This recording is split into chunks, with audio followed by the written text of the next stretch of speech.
అందరికీ నమస్కారం అండి. నా పేరు Vijayanagar. Thanks lot for speaking అనే ఛానల్ ఎంతగా ఆదరిస్తున్న ప్రతి ఒక్కరికి చాలా చాలా thanks. Again came back with one more casting requirement ఉంది. సో ఇది వచ్చేసి ఫీచర్ ఫిల్మ్ అంట.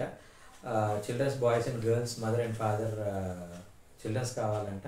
4 నుండి 10 సంవత్సరాల లోపు బాయ్స్ అండ్ గర్ల్స్. అలాగే మదర్ అండ్ ఫాదర్ క్యారెక్టర్కి 40 నుండి 50 సంవత్సరాల లోపు వాళ్ళు కావాలంట. అలాగే హీరోయిన్ క్యారెక్టర్ కోసం 18 నుండి 30 సంవత్సరాల లోపు వాళ్ళు కావాలంట. Send only 2 latest photos, updated photos ఏవైతే ఉన్నాయో 2 పెట్టండి అని అంటున్నారు. అండ్ ప్రొఫైల్ 2 అని ఇక్కడ వాళ్ళ కాంటాక్ట్ నెంబర్ ఇచ్చారండి. అది నేను మీకు చెప్పే ప్రయత్నం చేస్తాను. దాంతోపాటు మన సబ్స్క్రైబర్లు అడిగిన ప్రతి ప్రశ్నకి సమాధానం చెప్పడం అనేది మన బాధ్యత కాబట్టి మన సబ్స్క్రైబర్లు సేమ్ మళ్ళీ అభిలాష్ గారు అడిగారండి. సార్ మనం ఫొటోస్ వీడియోస్ ఎవరికైనా పెడితే వాళ్ళు బ్యాడ్గా యూజ్ చేస్తే ఏం చేస్తాం సార్ అని అడగడం జరిగింది. అభిలాష్, నేను మిమ్మల్ని ఫస్ట్ అడిగే ప్రశ్న ఏంటి అంటే, నీ దగ్గర 1000 కోట్ల ఆస్తుందా? ఎంత ఉంది? ఇప్పుడు నీ ఫోటోని మార్ఫింగ్ చేసి నేను బ్లాక్ మెయిల్ చేసి 1000 కోట్లు లూట్ చేసేస్తారని నువ్వు అనుకుంటున్నావా? అనుకుందాం మామూలుగా. లేదంటే ఇంకేం లేదంటే నువ్వేదైనా వన్ ఆఫ్ ద బిగ్గెస్ట్ ఫ్యామిలీకి సంబంధించిన రిచ్ కిడ్వా? నేను ఒకటే అభిలాష్, ఇప్పుడు నీకు ఇలాంటి ఆలోచనలు ఉన్నట్లయితే నువ్వు అసలు సినిమా ఇండస్ట్రీకి రాకు. ఎందుకంటే ఇక్కడ మహామహులకే ఫేక్గా ఇది చేసేసి ఈ ఫొటోస్ చేస్తున్నారు. మొన్న ఒక ఇంటర్వ్యూలో అనుకుంటా నేను చూశాను, రోజా గారు, ఒక స్టార్ హీరోయిన్గా ఒక వెలుగు వెలిగిన రోజా గారు, ఎమ్మెల్యేగా గెలిచిన రోజా గారు, మినిస్టర్గా చేసిన రోజా గారు, ఆవిడ ఫోటోని మార్ఫ్ చేసి వాళ్ళ కొడుకు ఆవిడని ఇలా హగ్ చేసుకోవటాన్ని మార్ఫ్ చేసి చాలా బ్యాడ్గా వాళ్ళ అబ్బాయి పంపించారంట. ఆ అబ్బాయి ఒక 2 వీక్స్ 3 వీక్స్ మనిషి కాలేకపోయాడు అనే టైప్లో ఒక ఇంటర్వ్యూలో కంటెంట్ పెట్టుకున్నారు.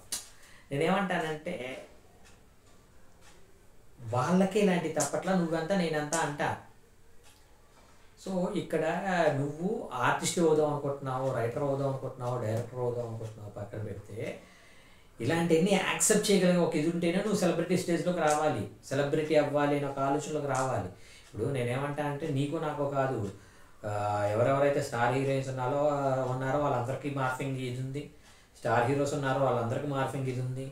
అలాగే హిందీ కావచ్చు, భోజ్పురి కావచ్చు, తెలుగు, తమిళ్, కన్నడ, మలయాళం అన్ని భాషల్లో ఉండే వాళ్ళందరికీ కూడా మార్ఫింగ్ ఫొటోస్ అనేవి జరుగుతాయని నువ్వు అనుకున్నట్లయితే వాళ్ళందరికీ ఉన్నాయి. అంతే తప్పించి అమ్మో ఇలా జరిగితే ఏంటి, నా పరిస్థితి ఏంటి?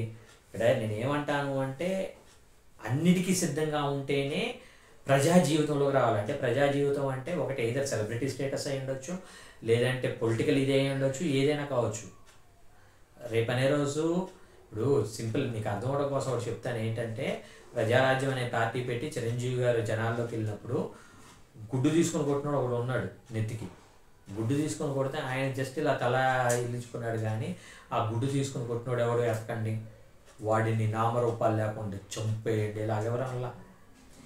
ఇదే రామారావు గారిని ఎన్ని రకాలుగా ఇది చేశారు అనేది నాకు తెలుసు. ఎందుకంటే అప్పటికి ఇంకా మీడియా అనేది అంత రెగ్రెస్గా లేదు, ఓన్లీ పేపర్ మీడియా అనేది కొంచెం ఇదిగా ఉంది. కాబట్టి ఆయన స్థాయిని పెంచేటట్లు రాసే ఒక ఔన్నత్యమైన జర్నలిజమే అప్పుడు ఉంది. ఇప్పుడు మరి అసలు ఎప్పటికప్పుడు ఎవరిని డిస్క్రిమినేట్ చేయాలి, ఎవరిని తగ్గించాలి, ఎవడిని నీచ భాషలో మాట్లాడాలి అనే ఒక దిక్కుమాలిన జర్నలిజం అనేది ఇప్పుడు ఉంది. కానీ అప్పట్లో చాలా గౌరవప్రదమైన జర్నలిజం అనేది ఉండేది. నేనేమంటానంటే,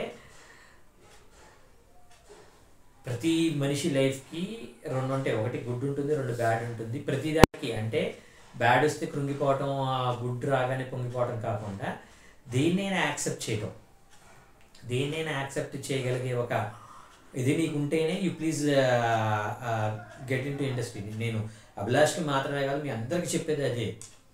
మీరు అన్నిటికీ సిద్ధపడి నేను ప్రిపేర్డ్గా ఉంటాను అంటేనే రండి.